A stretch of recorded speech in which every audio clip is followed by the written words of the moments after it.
да завладее Европа.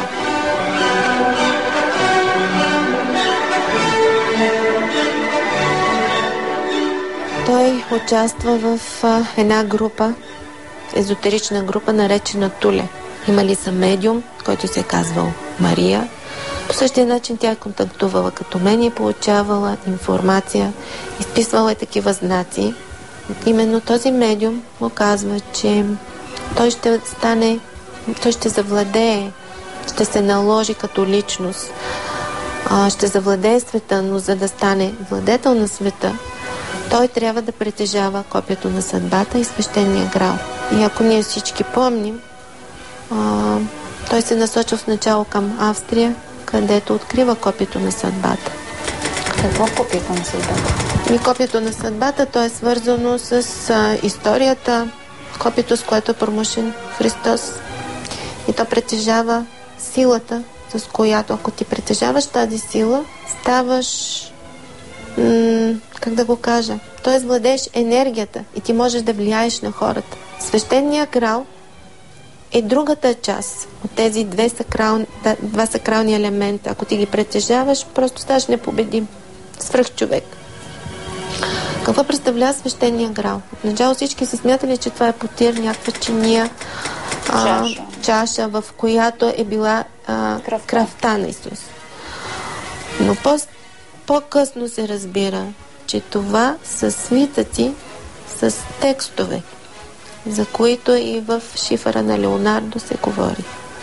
Че тези свитъци са много странно старо писмо, което, ако ти го прочетеш, ти ще разбереш начина, по който можеш да управляваш света и да запазиш света. И че тези свитъци, това е този грал. И тези текстове и писмена се намират в Царичина. Старото име на Сталинград е Царичин. И затова Хитлер тръгва към Сталинград. Но когато стига там, той разбира, че не се намират тези писмена. Не е това мястото. И пак от историята знаем, че от Сталинград става обрат и на войната. Той започва да губи, защото осъзнава, че той спада в паника, че не може да намери мястото. Получава някаква информация, че той е към България и изпраща офицери към България да търсят това място. Те стигат до нашата Царичина и другото, което е много интересно, че местните не казват Царичина, както аз казвам Царичина, а казват Царичина. Но там нищо не откриват. Защо не откриват? Защото те виждат една поляна, една местност, къщички и нищо повече. Не са знаели по какъв начин да стигнат, какво е то. И именно тези специалисти казват явно, че откривайки този тунел и тази начина, по който ти контактуваш, ти влизаш именно в това поле и започваш да изписваш тези текстове.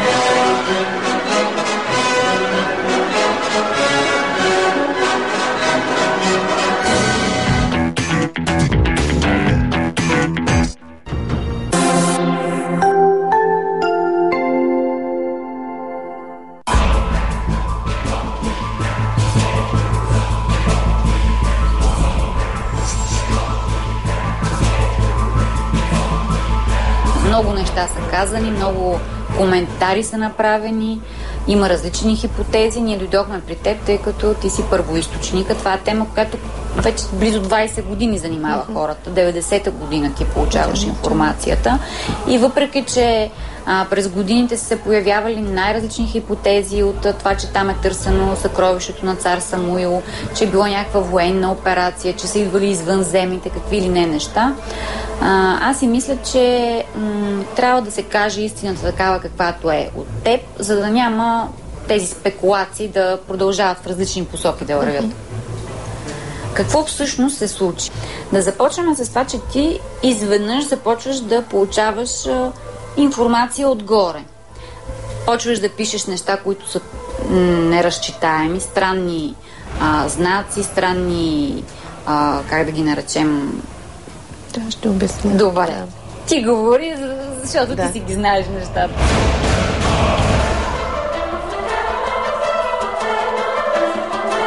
Как беше началото? Моят малък син беше на 2 години, голямия на 8. Бях го сложила да спи и трябваше да се пази съответно тишина. За да мога да ангажирам вниманието на по-голямия, реших да направим една игра. Каква е игра? Казвам, хайде сега ще викаме извънземни. И той казва, може ли? Казвам, да, може. Защо да не може? Той взе молива, но нищо не се случваше. Неговото приятелче, защото имаше още едно детенце от дома, също взе молива, никаква реакция. И аз им казвам, вие не знаете как да ги извикате, ето сега ще ви покажа. Взех съответно този молив и както метала прилепва към магнита, по същия начин молива прилепна към пръстите ми, завъртя се. Много интересно е. Някой те хваща за ръката и ти налага да започнеш да пишеш. И ти се подчиняваш на този натиск. Аз се изплаших, защото те започнаха да си изписват голями букви. Аз мога и да покажа как се изписват, защото аз имаш продължавам ли да химикал там пиша. да ни дадеш? Тъй като това е интересно за зрителите, не на всеки му се случва извънземните да му говорят, макар че аз не знам дали е най-правилно да ги наричаме извънземни или... За това ще разкажа.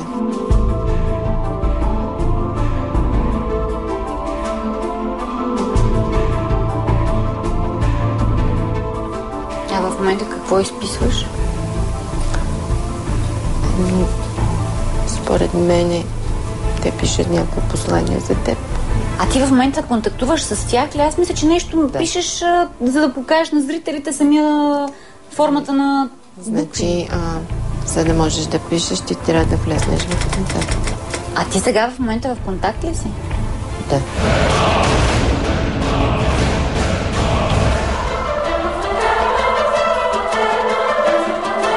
Първоначалната случка е началото на юни и към края на септември моя съпруг стигна до Асоциация Феномени с председател Стамен Стаменов. Те решиха да дойдат в къщи. Казаха, че ще отделят половин час, просто да видят какво мога, коя съм аз. Но в нас не останаха половин час, а повече от 3 часа. Просто не искаха да си тръгнат. Защо? Какво толкова се случи? Ами защото бяха много впечатлени от всичко това, което мога да правя.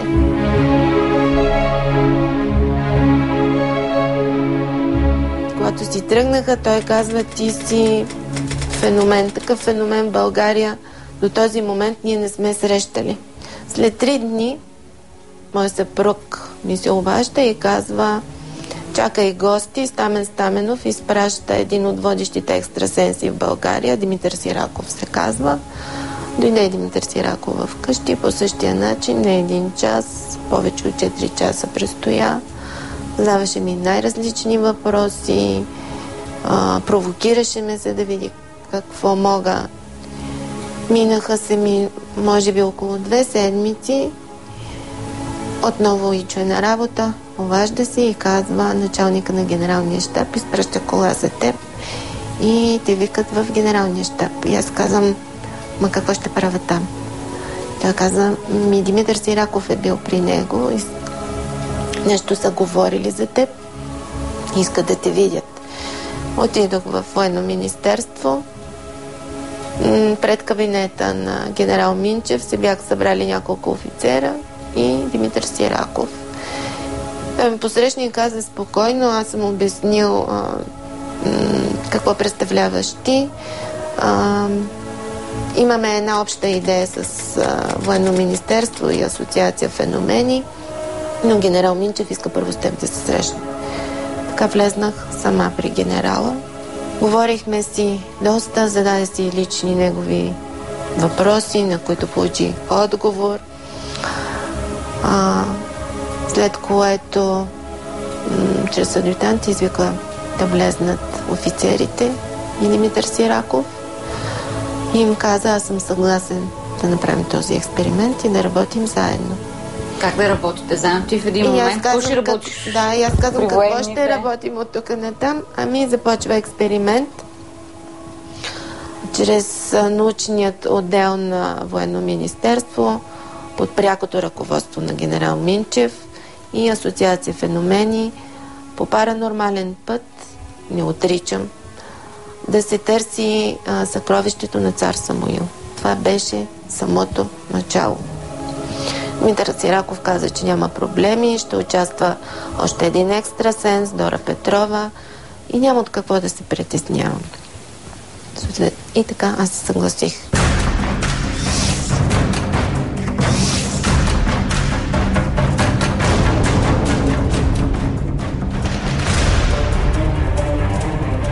Тръгва на 6 декември експедиция за намиране на мястото. Още то не беше обозначено като цариче. Тази експедиция от кого състава? Дора Петрова, Димитър Сираков, Марина Наплатанова и още няколко офицера. Аз не бях с тях, останах в София, пак казвам, защото детето беше малко, но координацията беше чрез генералния щаб, имах една постоянна връзка. Тоест те тръгнаха с коли и постоянно ми се обаждаха, ме питаха правилна ли е посоката, в която се движат, къде трябва да стигнат. Да. Знаете, че търсите нещо важно, но още не знаете какво. Да. Така се стига до Царичина.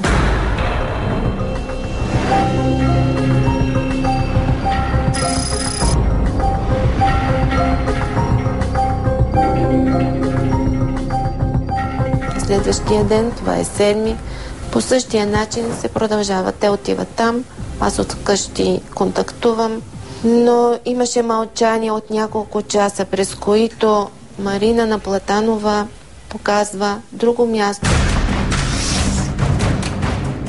Ето тук бяха тези разкопки.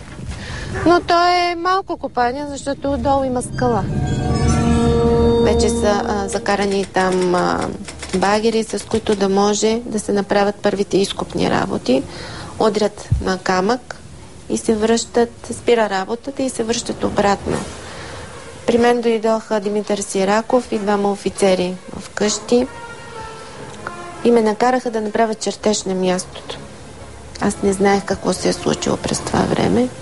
Направих чертеж и показах, че ето тук от едната страна има трафопост, от другата страна има дърво, един триъгълник. И по средата на този триъгълник е мястото, където трябва да се копае. Те ми казаха, да, има травопост и такова дърво и изворче зад дървото. Но ние там не сме копали. Ние копаехме по-нагоре. Аз казвам, там има скала. И те ми казаха, утвърдително, че е точно така. И заедно отидохме в генералния щаб, където бяха Марина Наплатанова, нейния баща, полковник Наплатанов, началника на генералния щаб и генерал Динев, който беше назначен за ръководител на разкопките, и още няколко офицера. Полковник Наплатанов се държеше много агресивно и неприятно. Той каза, че иска той да бъде ръководител на тази, да я наречем, експедиция и ръководител на групата на екстрасенсите, неговата дъщеря. Генерал Минчев не се съгласи и се обърнаха към мене да влезна в контакт и да видим какво ще се получи.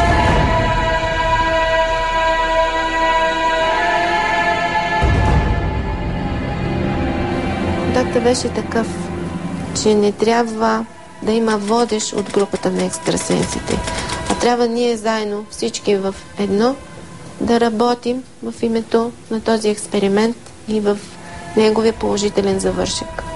Тогава Марина се обърна, тя беше много странна жена и каза, те ми казаха война. И аз казвам, кой ти казва война?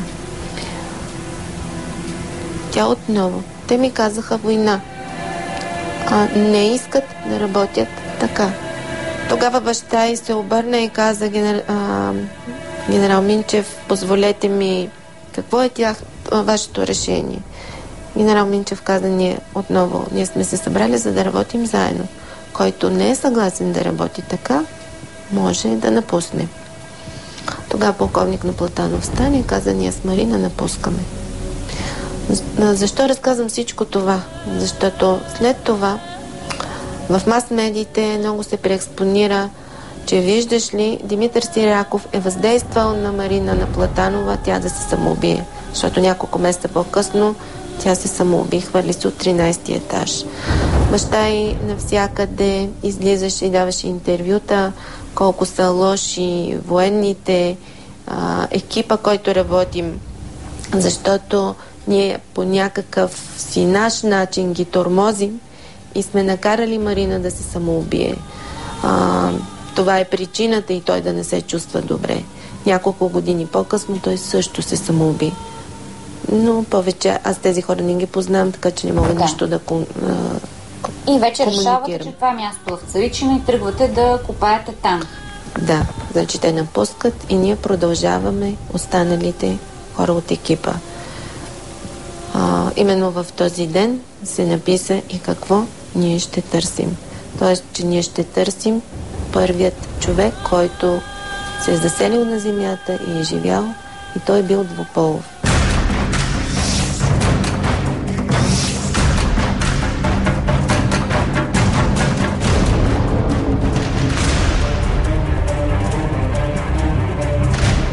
Отивате там вече да копаете. Знаете мястото, имате техника. Какво се случва с копаенето? Колко време продължава? Колко дълбоко го копаете? Значи, и така, от 7 се започва този изкоп, на който аз давам. 7 декември 90-та година започва копаенето на Царичина.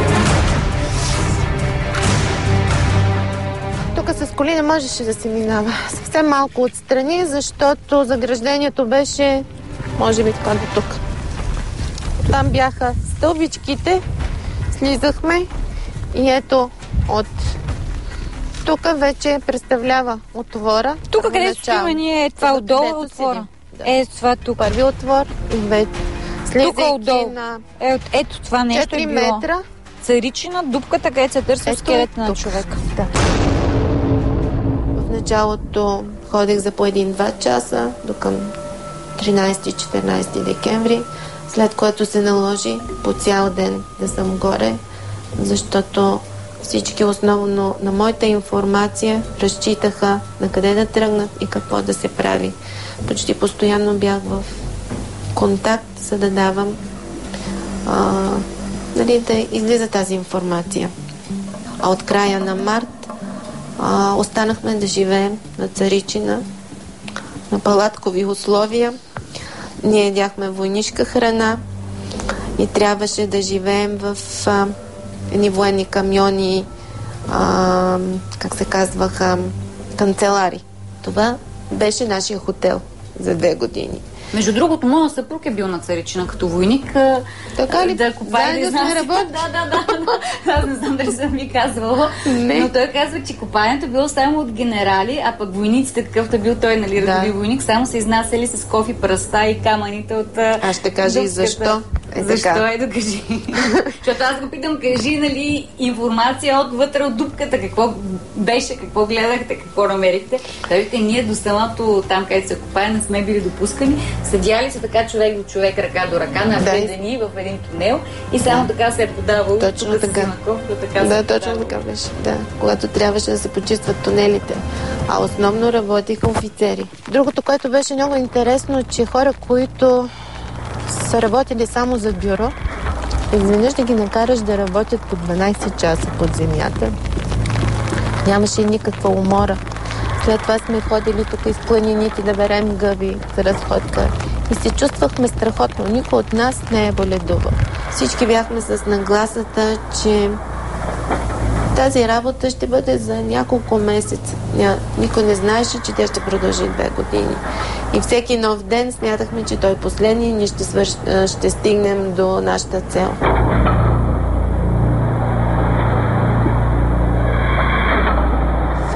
началото на януари аз получих информация, че ние ще получим доказателство за тяхното съществуване и за това, че този тунел е направен от тях. Имаше съответно любопитство от нас. Какво ще се случи и кога? Те написаха 19.3. Ние не знаехме какво значи 19.3. Но повече нямахме като допълнителна информация. На 19.3, това е 19 марта. Аз бях в София. За няколко часа връщам се обратно горе. Така отивам на обекта и ми казват: знаеш ли какво се случи? Аз казвам: какво? Ами, капитан Янков с Балев са слезнали долу да взривяват и съществува някаква енергия. Аз казвам: каква енергия? Ами, това, което се е случило, и започват да разказват. Слизайки долу в тунела, Балев беше от нашия екип. Той минава напред, а капитан Янков беше от обслужващия персонал. Той върви след него, за да могат да сложат барута за взривяването. Минава единия, а другия не може да го последва. Той казва: аз се удрям в една енергийна стена, която не ми позволява да мина напред. И той пада и се получава като огнено кълбо. Става, отново прави опит, по същия начин го удрят и пада. Това на 3 пъти. И накрая панически избягва навън и беше в страхотен шок. Той не искаше да ми вижда и само крещеше и се караше. И аз казвам: добре, обясни ми какво е. Той казва: не, ти си виновна за това, което се случи. Казвам: успокой се и кажи какво се случва. Той не искаше да ме вижда продължение на няколко часа. Биха му инжекция, за да може да се успокои. И тогава седнахме и той започна своя разказ за това, което се е случило. Влезнах в контакт, него беше любопитно защо се е случило така. И отговора беше: спомняте ли си януари месец какво ви написахме? Че на 19.3 вие ще разберете за нашето съществуване и за обекта, че е направен от нас. Това е енергиен стопер. Тоест тази енергия не позволява на чужди хора, след като вече има разконсервиране, да влезнат вътре. Единствените, които можете, сте само вие. И затова именно ние не пускахме войниците от тук натам. Когато трябваше да се изнася материал, на този енергиен стопер винаги имаше някой от нас от екипа.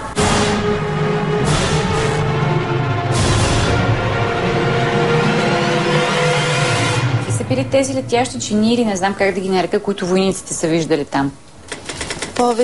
Повечето пъти се случва през нощта.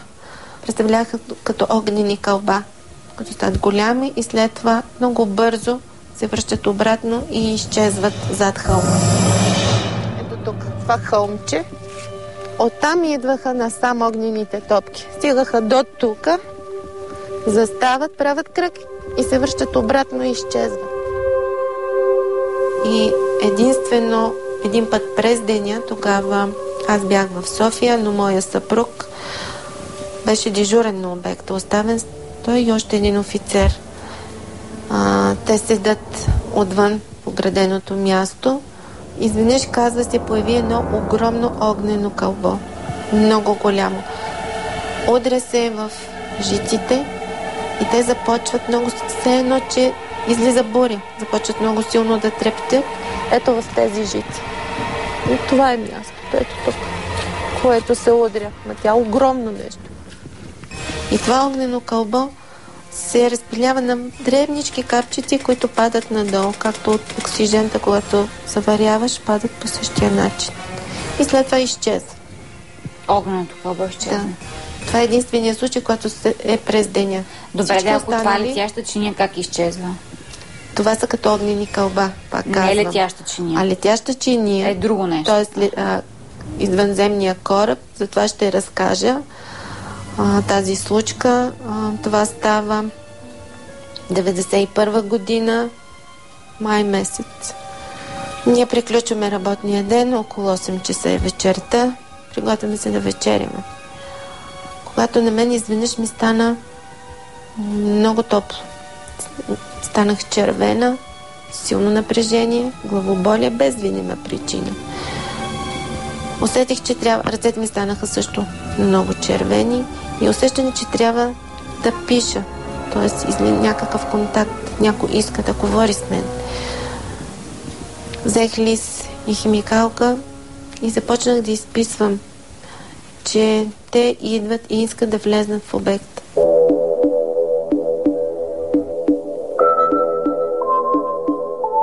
В момента, в който се изписва това, идва дежурният офицер и извика генерала. Той излезна, няма и няколко минути, се връща и казва: бързо, идвайте, каца космически кораб. Елате да го видите. Ама, вие го виждате този космически кораб? Не нещо просто Ние го видях. Да, видях. Ти го видя лично? Да, видях. Как изглежда? Цялият екип го видяхме.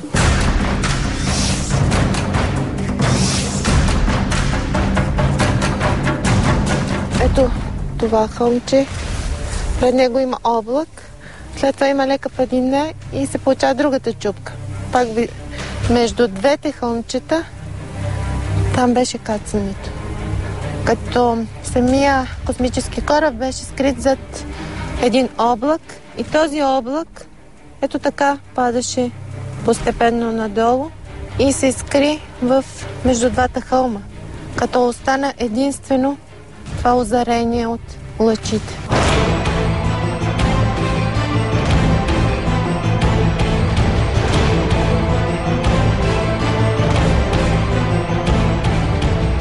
Бяхме вътре, казахме: да, ние знаеме, че идват, и показахме текста. Излезнахме навън и космическия кораб е зад един облак, светлините около облака и той заедно с облака слиза надолу и каца. Ето това беше и на Царичина 1:1. Ние се върнахме обратно, за да видим какво ще се доизпише, защото напрежението в главата ми беше ужасно. Това, което изписаха, че искат да влезнат. Те идват с цел да влезнат в обекта. И ние трябва всички да влезнем по канцелариите, да се спуснат пердетата, защото е опасен контакта с тях. Ние не сме подготвени за визуален контакт. Съответно беше наредено и на охрана, всички се прибраха, както и ние. И единствената ни комуникация беше чрез моя контакт. Кучетата в селото лаеха ожесточено. Не знам дали ти се е случвало примерно преди земетресение. Да. Ето такава беше реакцията. В момента, в който написаха: ние сме до обекта, като с магическа пръчка настана огромна тишина. Абсолютно нищо не се чуваше. Това продължи, може би, около час, някъде около час. Тогава и контакта с тях беше, нищо не индикираха. Когато усетих, че трябва отново да пиша, те казаха: ние излизаме от обекта и след половин час вие можете да излезнете навън. След този половин час излезнахме навън и видяхме, че кучетата бяха свити като пред буря в един кръг, да се защитават едно друго под нашата кола, в която ние бяхме, в нашата канцелария. Когато те ни усетиха, че излизаме навън, започнаха едно по едно да стават. Но не знам дали си виждала, когато как котка се е опила от валериан. Не знам такова, дали някой е виждал. Те са пияни, не могат да се държат на краката си. Краката са им меки, те стават, падат и се клатушкат. Какво се е получило това нещо? Така изглеждаха тези кучета. Страхотен ужас се четеше в очите им. И отново влезнах в контакт и те написаха: видяхте ли кучетата, които са във вашия обект, как се чувстват? Ние казахме да. Ето това щеше да се случи с вас. За това ние не пожелахме този контакт, защото вие не сте подготвени. Ти разбираш ли какво пише тук? Не мога да кажа. Значи това е тяхното писмо, чрез което те се обръщат към теб. Примерно мога да попитам, ако те могат да го трансформират в... Попитай, това стана интересно сега в момента. Още в началото на разговора за Царична има послание към мен.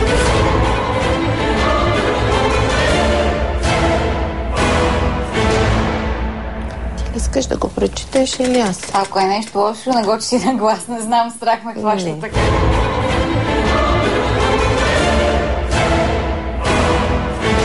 Аз изписвам тези странни текстове, в които имаше оръжия, имаше лекарства, имаше формули за черпене на енергията от космоса. Не знаехме точно какво пише в тези тетрадки. Отначало отидохме при Ванга. Каза: каква е тая жута маймуна? Ни мъж, ни жена. За какво ви е тая жута маймуна? Всичко от това изчезна. Те са 3 тетрадки, над 1000 страници. И не са ли те по-ценното от скелета?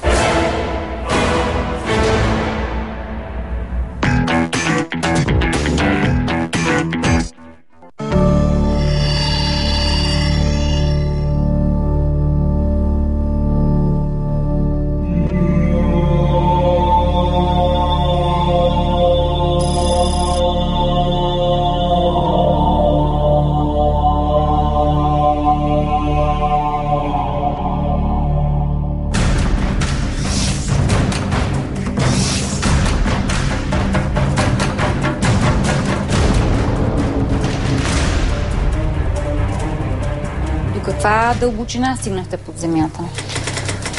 За тези 2 години ние стигнахме, дължината на спираловидния тунел е 170 метра, 165 метра, а денивелация е 70 метра. И тук вече започва спираловидното спускане, като този тунел не върви само на това място, а спиралата отива там до стълба, който е. До този стълб. От тук до там всичко това е било долу под земята. То стига до там, до началото на пътя, прави завой, тук минава под тази къща, отива до стълба и се връща. Но това е процес на работа. Затова също са ни задавали въпрос, когато сме знаели къде се намира и какво търсим. Защо не сме пуснали простичко една сонда да стигнем до този прословут скелет, а трябва по най-тежкия начин, египетския труд, спираловидно, стъпка по стъпка, ние да слизаме надолу. Отговора, защото сме се срещали с много специалисти, с минни инженери. Няколко години след като затворихме обекта на Царичина, американците патентоваха точно спираловидно спускане към обекти, които не се знае точната им индикация. И защо? За да не бъде разрушено това, което ти търсиш. И това е най-модерният начин. Може и да е най-стар, най-тежък, но най-добрият начин за откритие. Докато при нас това беше отхвърлено и ни казаха, че сме шарлатани. Та по този спираловиден тунел ние се стремяхме да стигнем до първият човек, който е живял до този полов скелет. Около 1 година аз изписвам тези странни текстове, в които имаше много материал. Имаше оръжия, имаше лекарства, имаше формули за черпене на енергията от космоса, имаше лекарства. Всичко от това изчезна. Те са 3 тетрадки, над 1000 страници. Текстовете започнаха да се изписват юни месец 1991 година. От тогава започнах да пиша тези текстове. Всяка една тетрадка, която аз приключвах, Тя биваше взета и в строго секретна секция на генералния щаб. По този начин те се охраняваха, тези тетрадки. Те не оставаха при мене. Аз нямам приснимани копия. Охраняваха се, пак казвам, поради причината за информацията, която излизаше. Не знаехме точно какво пише в тези тетрадки. Затова започнахме да търсиме начин, по който да разберем кой може да прочете тези тетрадки. Дали е шифрово писмо или определена писменост. Отначало отидохме при Ванга, като посещението при Ванга беше не само за текстовете, а и за самата работа. Тя ни посрещна много добре, обърна се започна да говори за лични неща към... Ние бяхме генерал Динев, аз и полковник Цвятко Кънев. Обърна се към мен и ми каза: ти защо бързаш? Дали с нейния си? Аз не мога да имитирам. И аз казвам: аз за никъде не бързам. Тя каза: то ти трябва още 7 години. Защо си започнала сега? И аз отново и казвам: ама те ми извикаха, бабо Ванге. Аз не съм го пожелала. Това не е моето желание. И тя казва: там, където работите, не трябва да загине нито едно войниче, защото аз обичам войниците, обичам военните. Затова елате след 1 седмица и донесете пръст от мястото, тогава ще ви кажа повече. И така ние си заминахме и след 1 седмица, това беше Петровден, ние отново се връщаме при нея.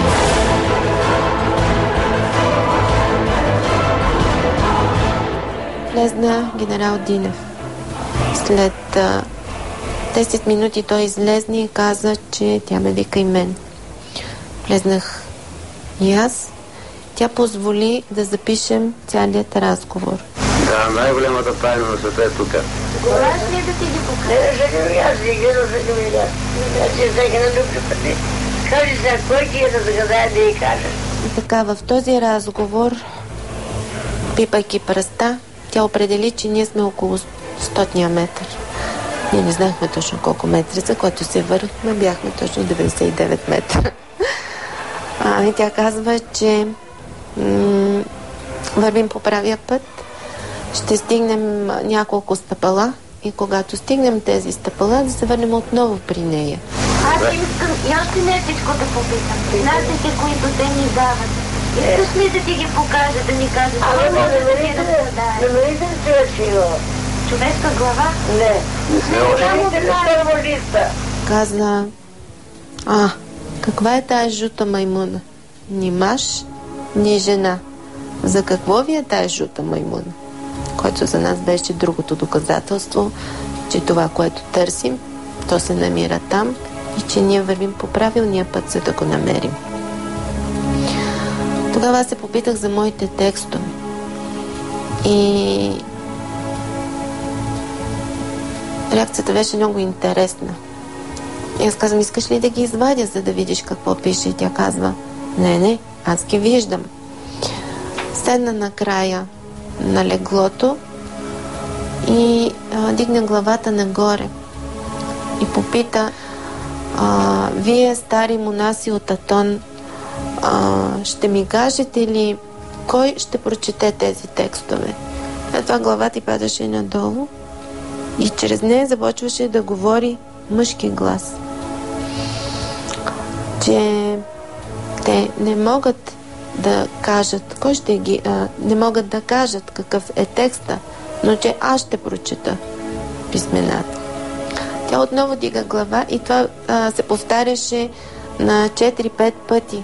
Тя към различни хора се обръщаше чрез нейните способности, нейния контакт. Явно това бяха духовете, които преминаваха през нея. И всеки път, когато накланяше главата надолу, през нея говореха мъжки гласове, но много различни един от друг. Различни хора се едно говореха.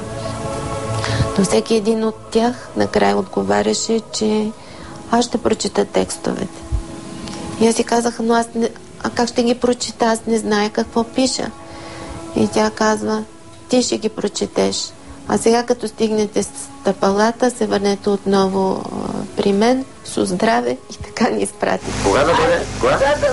Дадете стълбата, бе. Стълбата, като сега. Айде сега. Добре, вървете, Бог са. благодарен. Айде, Бог са. Айде, вървете, айде, Бог са.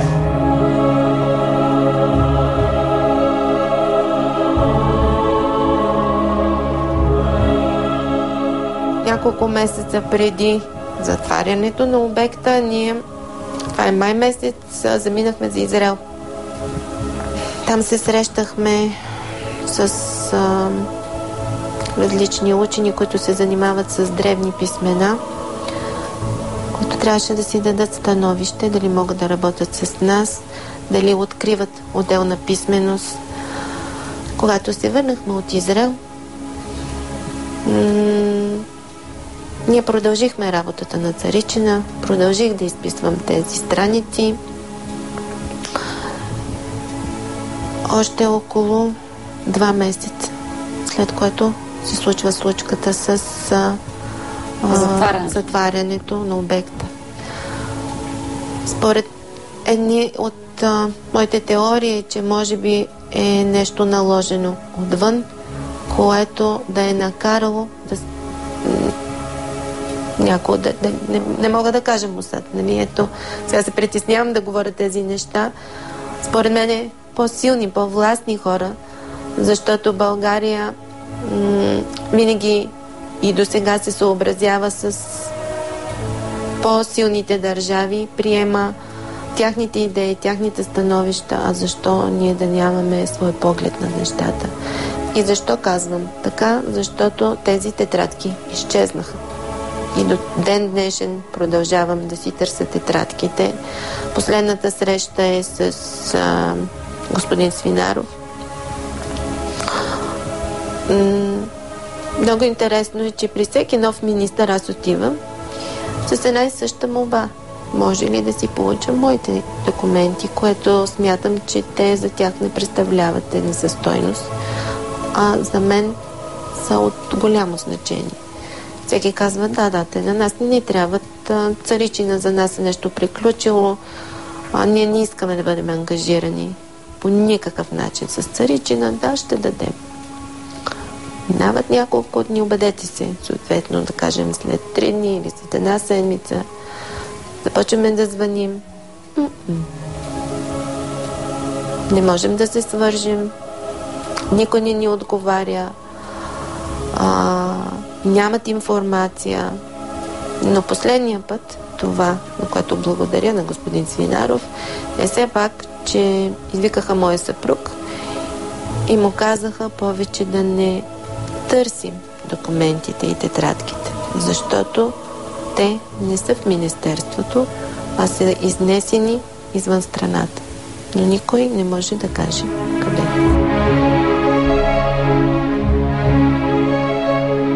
През всичките тези 19 години съм си задавала и този въпрос. Кое е по-важно и кое е по-водещото? Дали този скелет, който търсихме, или процеса на работа под земята и търсене на скелета е началото на текстовете, които започвам да изписвам.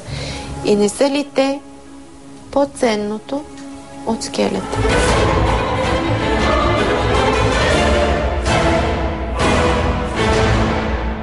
Ти искаш да го прочетеш или аз? Ако е нещо лошо, не го чети на глас, не знам, страх ме хваща така. Това, което трябва да се знае, че живота продължава и това, което се е случило на Царичина, е просто част от живота на земята. И тази информация е нужна, за да знаете кои сте вие. На добър път на теб и твоето предаване.